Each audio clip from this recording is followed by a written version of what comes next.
This is the second to last chapter, and it's chapter 29, Stephen. Stephen had green hair. He had purple ears and a blue face. He wore his sister's pink dancing shoes and green leotards. The leotards matched his hair.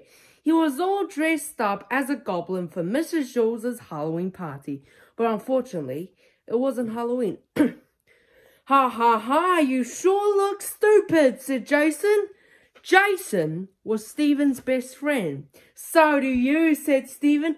Boy, are you dumb, said Jenny. Halloween is on Sunday. Today is only Friday. You're the one who's dumb, said Stephen. Ha ha. You probably come to school on Sunday. Mrs. Jules said we'd have the party today.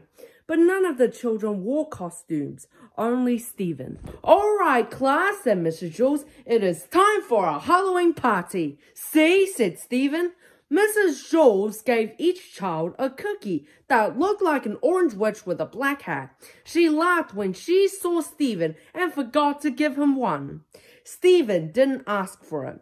He was afraid that she'd laugh again. The children finished their cookies in less than 30 seconds. All right, class, said Mrs. Jules. The party is over. We have a lot of work to do. Stephen felt like a fool. The party lasted less than a minute, and he had to spend the rest of the day wearing his stupid goblin suit. Look, Stephen's wearing his sister's leotards, laughed Dana. They're green just like his hair, said Fatso. Everybody laughed. Mrs. Jules began the arithmetic lesson. She wrote on the blackboard, 2 plus 2 equals 5. That's wrong, Joyce shouted. Mrs. Jules tried again. 2 plus 2 equals 3.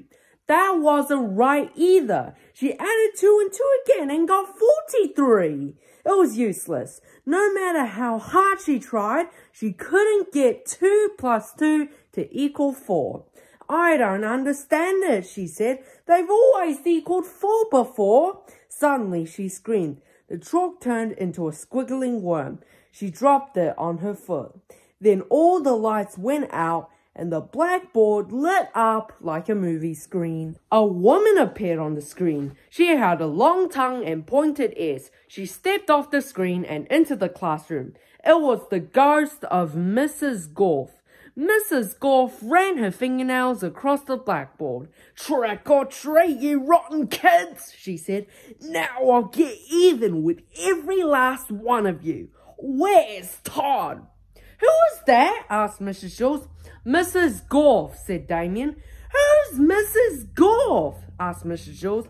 She was the meanest teacher we ever had, said Rondi. What happened to her? Asked Mrs. Jules. Lost ate her, said Jason. Well, I'm not going to allow this, said Mrs. Jules. Get out of my classroom, she demanded. It's Halloween, sweet teacher, said Mrs. Golf. Ghosts can go anywhere they like. I've come for a little class reunion. But it isn't Halloween, said Mrs. Jules. Halloween is still 2 days away.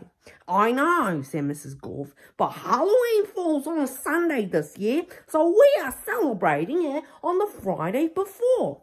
Stephen leaped up from his seat. See, I was right, he said. Today's the day we celebrate it, the Friday before. Mrs. Golf proved it. He ran up to Mrs. Golf. They all laughed at me and made me feel stupid because I was the only one who got dressed up. But they are the ones who were wrong. You and I are right.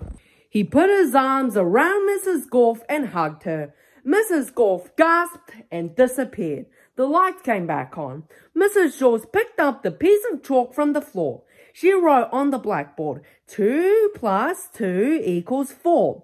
That's good, she said. When 2 plus 2 doesn't equal 4, anything can happen. All the children who had laughed at Stephen now called him a hero, but they told him to change out of his stupid costume. So at lunch, Stephen went home, washed up and changed. He came back wearing blue jeans and a polo shirt. Of course his hair was still green. It always was. Thanks for reading. Stay tuned for the final chapter of this book.